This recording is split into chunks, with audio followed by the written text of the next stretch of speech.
Jamaah yang dimuliakan oleh Allah Subhanahu wa taala, pada pagi hari ini insyaallah kita akan melanjutkan kajian kita tentang sirah Nabi Muhammad sallallahu alaihi wasallam atau sirah nabawiyah melalui kitab Ar-Rahiqul Mastum.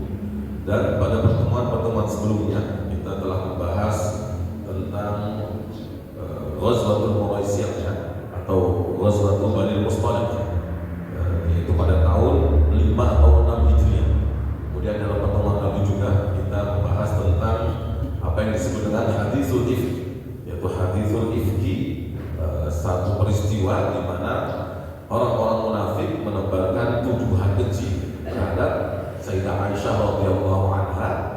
Mereka menuduh istri Nabi Muhammad SAW, yaitu Sayyidah Aisyah radhiyallahu anha, telah melakukan perbuatan perzinahan dengan seorang sahabat. Tentu tuduhan ini tidak benar adanya dan telah dibantah langsung oleh Allah Subhanahu wa taala di dalam Al-Qur'an, tepatnya digelar dalam surat An-Nur. Dengan adanya peristiwa hadithul ifki tersebut, maka semakin terbongkar, tersingkap tentang siapa itu orang-orang munafik. Orang-orang munafik di Madinah, karena orang-orang munafik zaman itu yang mereka secara zahirnya mengaku sebagai muslim dan berinteraksi seperti orang muslim umumnya. Mereka ikut sholat berjamaah dan ikut melakukan ritual-ritual agama seperti orang Islam, tapi di dalam hati mereka itu membenci Rasulullah SAW, membenci Islam, dan memang ingin melakukan hal-hal yang merugikan Islam dan Rasulullah SAW. Mereka ini adalah munafik nifaq aqdi yang sebenarnya sudah kita singgung ya. Maka dalam Al-Quran disebutkan innal munafiqina fid darkil asfali minan nar. Orang munafik ini kelak akan berada di keraknya neraka, di paling bawahnya neraka. Jadi mereka ini munafik disebut dengan nifaq aqdi ya. Kemunafikan mereka itu berkaitan dengan akidah, dalam arti akidah mereka sebenarnya tidak beriman tapi pura-pura.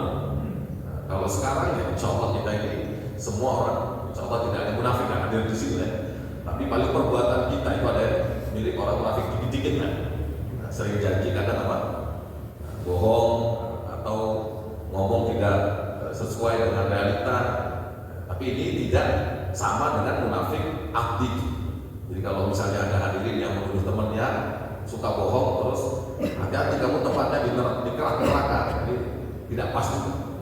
Kalau yang ada biasanya sekarang ini orang adalah orang yang nifaq amali.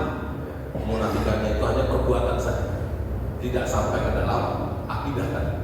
Perbuatan maksudnya tadi Rasulullah SAW pernah bersabda, ayatul munafiqi salasah. Tanda-tanda orang munafik kalau ngomong ada 3. Misalnya kalau ngomong dusta, kalau janji tidak menepati, kalau sedang berselisih dengan temannya dia melakukan kejahatan.